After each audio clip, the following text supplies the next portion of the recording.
The following contains footage of a T-rated game. Some viewer discretion is advised.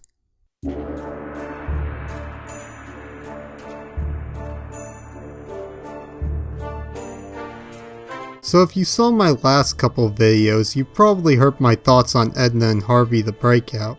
And despite the story being fairly open and shut, they actually managed to make a sequel. There's not really that much to talk about in terms of a review, so I decided to do both a review and a story analysis on this one. So just like with the last video, spoilers ahead. So the game begins in the courtyard of a small, sleepy convent school. Yeah, we have a narrator here. Kind of an odd choice, but we'll go along with it, and we find a new character named Lily, described as the most virtuous child in the entire world. She's also our protagonist for this game. What? Just because it has Edna and Harvey in the title doesn't mean it has to have them as the protagonists. Open your mind. Let's talk about Lily for a bit. She is a pseudo. You asshole! And I say pseudo because she actually does make sounds. She says, for yes, and for no, as well as various mumbles that can mean any of these. She also does have some character established and minor development throughout the game, and there's not really anything about her that correlates to other mute protagonists. You're not supposed to project your own personality onto her. So Lily's busy raking leaves when she's interrupted by one of our antagonists. Lily! How many times do I have to tell you not to sing while working? You know very well that I hate the sound of cheerful children. That's why I work at a convent school, where the majority of people I'm working with are children. This is Mother Superior Ignatz. I think she's supposed to be some form of satire on religious authority or something, or maybe she's just a cranky old woman. So after she finishes scolding Lily, our old pal Edna comes by and talks with us. She points out how the leaves blow back onto the path anyway, and then talks about how she's on a treasure hunt and invites Lily to join her. But Lily refuses as she doesn't want to disobey Mother Superior. That's one of the overall themes behind this game. Authority versus freedom, and we'll talk a bit more about that as we go along. Edna says that Lily can join her later if she changes her mind. Until then, see ya! Hey, that's my line. Now the game gives a tutorial, which I say no to, because it's a point-and-click adventure game. What's there to know? The only thing the tutorial really tells you is that hitting the spacebar shows what you can interact with. In the last game it would give you the name of everything you could interact with, but here we get red dots. One thing I like is that we no longer have that 4 menu options thing. That makes things a lot less tedious. Another thing I ought to talk about is the presentation. The graphics and art style look a lot nicer than the previous game, and it runs fairly well too. The animation is pretty much the same. The talking is still in cycles that you're not really going to notice unless you're paying close attention, or if some jerk like me points it out to you. The dub is also better, but not perfect. Lily would have liked to have played with the lion. Aber war nicht zu Hause. No, that's not part of a joke. They legitimately neglected to translate that part. I also found several where they translated the audio, but forgot to translate the text. It's not really game-breaking, but it could have been given more attention. But everything that I could find that was translated seems to match what it actually means in English. So overall, the presentation is pretty decent. So getting back to the story. After Lily scratches on the stone pathway to annoy Mother Superior, she is then given 2 new tasks. Those 2 tasks being digging up flower beds and getting rid of the termites on the tree. To do this, Lily needs to get a shovel out of the basement, but unfortunately the key is trapped in a well, and it's by this well that we meet Freeman. No, not that Freeman. This Freeman. Another student at the convent. Don't bug me. I'm busy. He doesn't like Lily very much. You're such a loser for getting constantly stuck with those jobs. He's also kind of a prick. In addition to this, he serves as a foil for Lily, Despite how much Mother Superior constantly berates Lily, she still listens to her without question. And Freeman despises Lily for this, as he hates any form of conformity. He uses words like gumbo. That would be so gumbo. Because he's just so cool. He's so rebellious. He hangs around the well despite Mother Superior specifically telling him not to. And he ends up falling in the well as a result. So Lily decides to try and get some honey to help with the termites, but she accidentally knocks into the well. Ow! Ah! What's going on? Lily, no! Go away! Go away! I'm allergic! And that's pretty amusing. Freeman might act all cool and rebellious, but the truth is the guy's a tool. And while he didn't cause the beehive to fall, he could have easily avoided the situation by not screwing around with the well. So Lily fills the well with water and helps him out. Despite this, Freeman is clearly not happy with her and refuses to give her the key. So Lily returns to her other task. She takes a brush, uses it to pick up honey, and then places it on the compost heap, leading the termites away from the tree. Ah! No! Don't! Get away! Oh, I guess they scared him off, right? That's what happened there, right? Of course. So now let's just head down there and pick up the key that he dropped while he was running away. Freeman had now left for good. Holy crap! They killed him? They did! They freaking killed him! They even have a weird gnome thing painting his corpse so they could keep their pretty little tea ring, but you can tell, he's gone! That's actually kind of funny. Like I said, Freeman might act like a free man by disobeying the rules, but he's still a tool in how he does it. And there's also a certain juxtaposition in how Lily is depicted as this sweet and innocent girl who always does what she's told, and yet she causes this disaster. And that might sound like I'm contradicting what I said in my last video about building up to things, but that's because that particular incident was from a dramatic standpoint. This, on the other hand, is from a comedic standpoint, and comedy usually needs to have an element of surprise to it. Not only that, but this also plays a role in the whole freedom versus authority theme I mentioned earlier. Mother Superior is obviously not a nice person, and as such it makes sense that people will want to rebel against her. But unlike Half-Life 2's Freeman, this Freeman is clearly not doing it for the right reasons. I'd do almost anything to avoid becoming such a conformist little robot like you. Lily is clearly following an authority figure that doesn't have the greater good in mind, and we'll get more into that later. But Freeman almost seems to think that rules as a whole are stupid, even ones that are reasonable. Don't drink motor oil. Don't play with the electrical sockets. Really know how to spoil all the fun. And while he claims that he won't climb down the well because it's too dangerous, this doesn't stop him from falling in moments later. He acts more like someone that breaks the rules to feel important, as opposed to someone taking a stand against something they disapprove of. And it's this arrogance that ultimately leads to his destruction. Moving on. Despite being forbidden from entering the cellar, Lily decides to open it since she has a task to complete. She finds a shovel and an air hammer? I'm no expert, but that looks like a jackhammer to me. And she uses the shovel to dig up the treasure Edna is searching for. They find a time capsule and decide to bury a ball of yarn as a symbol of their friendship. They're about to bury it when Mother Superior calls for them. Mother Superior then announces that there are going to be stricter rules enforced, citing the behavior of a single student as the reason for doing so. She also reveals that they'll be having a meeting with an expert, that expert being our returning antagonist, Dr. Marcel. After this, she calls Lily to her office, and tells her to get cat food for her cat Lumpy. Lily sets off to complete this task, but not before meeting with Edna to tell her about Dr. Marcel. Edna tells Lily that she needs to leave the school before Dr. Marcel shows up, and that Lily has to trap some guy named Garrett who's spying for Mother Superior. Yeah, Edna doesn't really have that much involvement with the game. She basically just serves as a plot point. so Lily sets off. The previously mentioned Garrett is then shown entering the chapel. Lily heads after him, but she's stopped by 3 people, labeled by the game as school bullies, even though only one of them actually fits the role of a bully at all.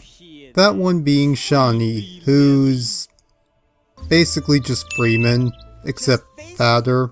And unlike Freeman, who only broke the rules to feel important, Shawnee pretty much breaks the rules because he likes to have the image of a rebel. You don't actually think you could stand up to a bad boy like me, do you? I was playing with matches before you'd said your first morning prayer. The other 2 boys are Memphis, who's too much of a wimp to be a bully, and Kapu, who actually cares about Lily. Well, if you need anything, I'm always there for you. I worry about you, you know. According to Shawnee, disasters have struck ever since Lily showed up to the convent, and this will be brought up later. So Shawnee, being a bully, steals the recipe and Lily has to get it back, although this won't happen until a while later. Afterwards, I went to the cafeteria and talked to the lunch lady, Doris. When I get my hands on the child that stole my knife, they'll be amazed with all the things a knife can do. Doris is actually one of the funniest characters in this game, at least in my opinion. I won't spoil any more of the jokes they make with her though. And we also find Mother Superior, who tells me that one of the banners is missing and that a girl named Birgit is responsible for embroidering it. Despite Lily always following Mother Superior's orders, Birgit is Mother Superior's favorite, and she prides herself on this fact. You don't get to be Mother Superior's favorite by just standing around like a moron all day, like you. Yeah, you're gonna find that a lot of the students at this convent aren't particularly nice. So Lily creates a stand for a guinea pig. Birgit embroiders it, and Mother Superior does not approve. I can't even tell you how disappointed I am in you, Birgit. This is the worst job I've seen in my entire career. But... Yeah, while Freeman is an example of a person who blindly goes against what he's told, Lily and Birgit are examples of the opposite. They're both very subordinate, and this leads to various problems. Birgit essentially places her entire sense of self-worth in how Mother Superior views her, and as a result, when Mother Superior criticizes her, she completely breaks down and hangs herself. I'm not kidding. She actually offs herself. And this establishes what kind of authority figure Mother Superior is. Keep in mind, Birgit was her favorite. She drove her favorite student to suicide. And as such, it shows that just because someone is an authority figure doesn't automatically make them righteous. And despite the fact that it was Lily who told Birgit to embroider the guinea pig, none of this would have happened if it weren't for Mother Superior. She could have made it more clear to Lily what kind of animal she wanted Birgit to embroider, and even if Birgit had genuinely screwed up, she didn't need to be nearly as hard on her as she was. So while blindly going against authority isn't a good idea, blindly following authority isn't always a good thing either. Now I'd like to introduce you to Shai and Suka. Shibuya power! Shibuya power! Miyorushi sparkle! Miyorushi sparkle! They're annoying. Suka tells Lily about how she's so out of touch when it comes to trends, how she doesn't know anything about Shibuya, and how she doesn't have any Japanese accessories, and how she never helps them blow up the school. And this is totally normal and not completely insane because... Riot Girl does it too! On page 31 in volume 453, she puts one of Nagayuzu's detonators in the teacher's lounge when the dark forces kidnap Musushi Rainbow.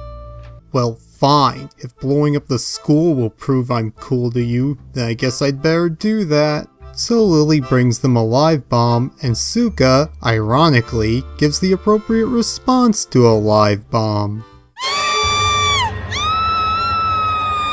But that's a real detonator! So she puts her pin in it and tells Lily that she's nuts. Boy, there really is no pleasing you, is there? So Lily heads down to the basement and finds Memphis. Quick!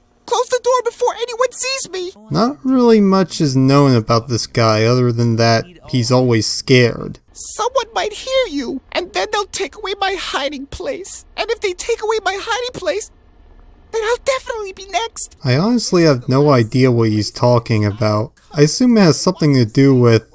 Ever since you came to the convent, it's been one strange accident after another. But they don't really say if that's the case or not.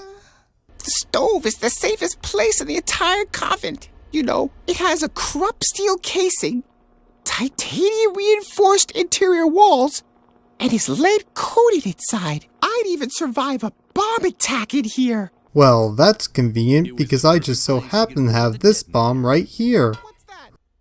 What do you have there? Rest in peace, Memphis. And yes, this is what Shani was referring to when you mentioned one strange accident after another. Throughout the first chapter, and partially the second, Lily repeatedly gets people killed. At first this appears to mostly be played for laughs. Like here it's funny because Memphis's fear is ironically what ended up doing him in. But some of them are also played for drama. Birgit's suicide probably being one of the better examples of this, and they all relate back to the theme of the game. Lily is given tasks from two people in the first chapter, Mother Superior and Edna. Mother Superior obviously represents authority, and while Edna isn't exactly a die-hard rebel like Shawnee and Freeman, she could probably give a crap towards what Mother Superior says. And both end up leading Lily to committing these travesties. So after Lily manages to trap Garrett, she meets up with Edna again, who says that Lily needs to gather up any evidence of her presence there.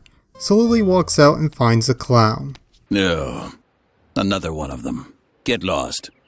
I'm not in the mood for jokes today. And just like all clowns, he's contractually obligated to represent absolutely none of the features clowns were once associated with.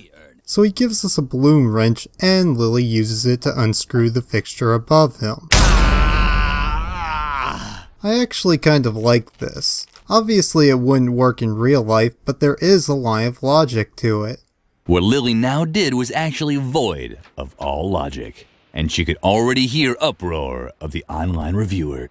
I just said I liked it though. The online reviewers sounded a bit hoarse today. Maybe they shouldn't smoke so much.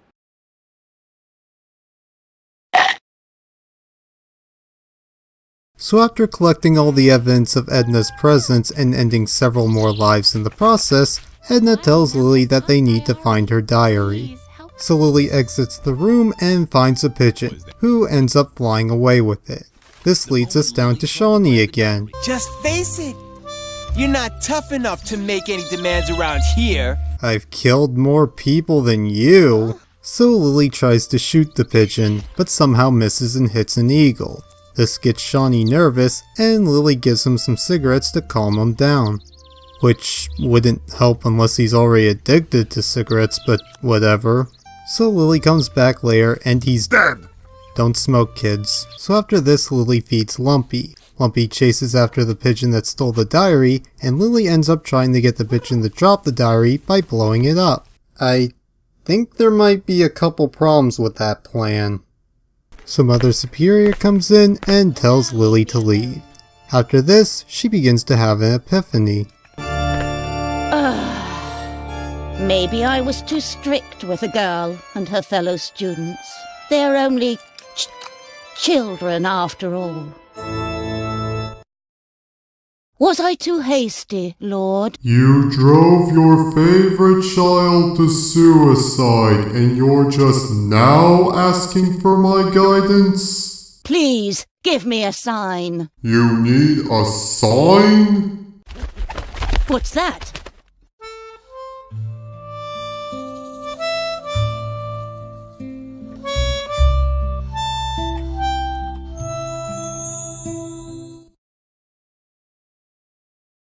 A dove? Or at least a pigeon of peace? Is this your sign? Should I spare the children? Yes. Oh, Lord, thank you. That's it! I finally reached my limit!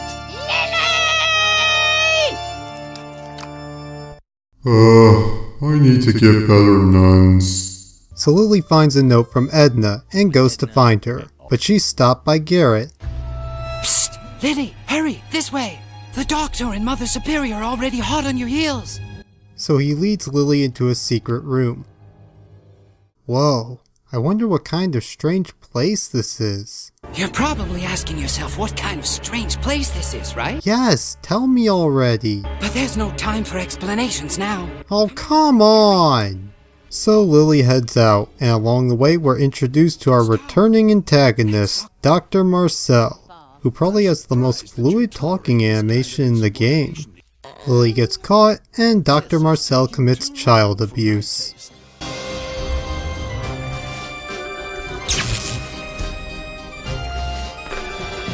Was that really necessary? Not really, but it brought some satisfaction to an old man who has had to deal with defiant children one too many times.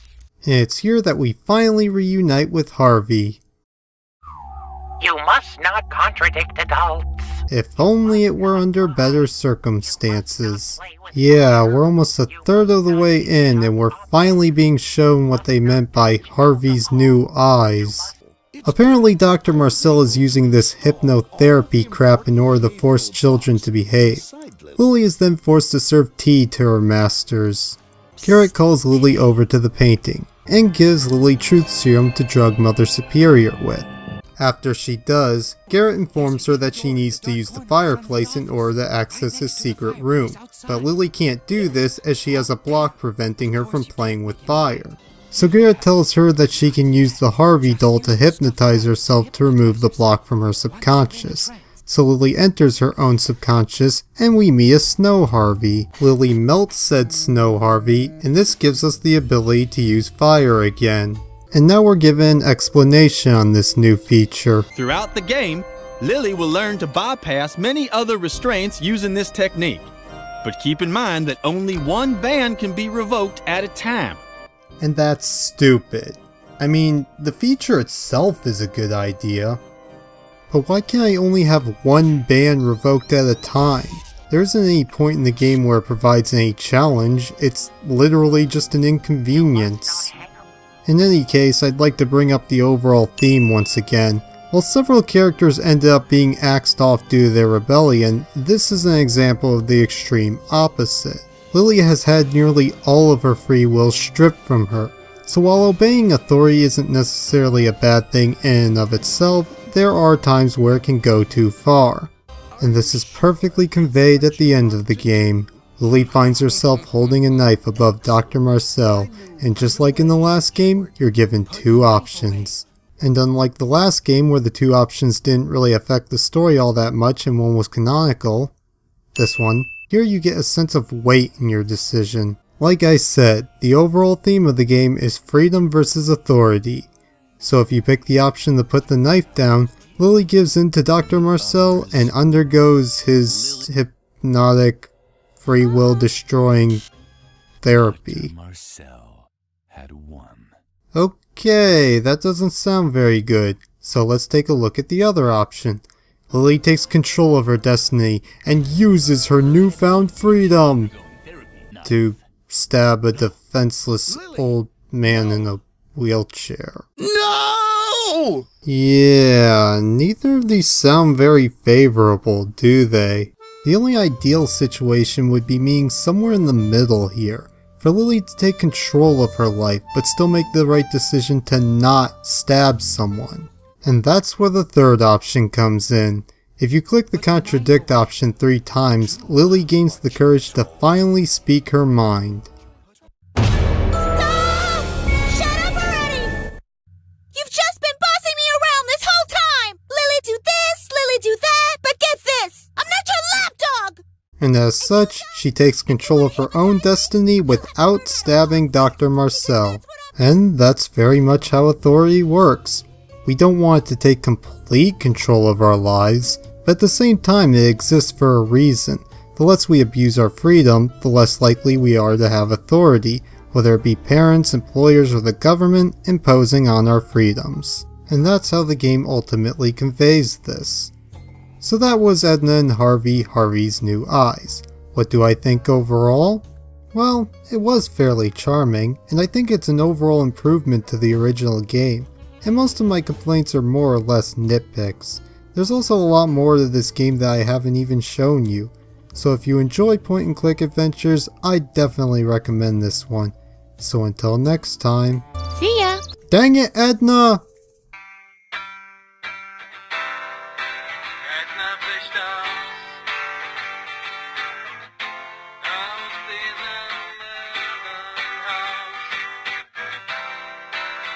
Wie kommt sie auf die Stelle? Auf diese Gummizelle. Habe gesagt. Wollen wir den Mond anzünden? Habe gesagt. Das ist ein Adventure. Was soll schon passieren? Denn Edna bricht auf.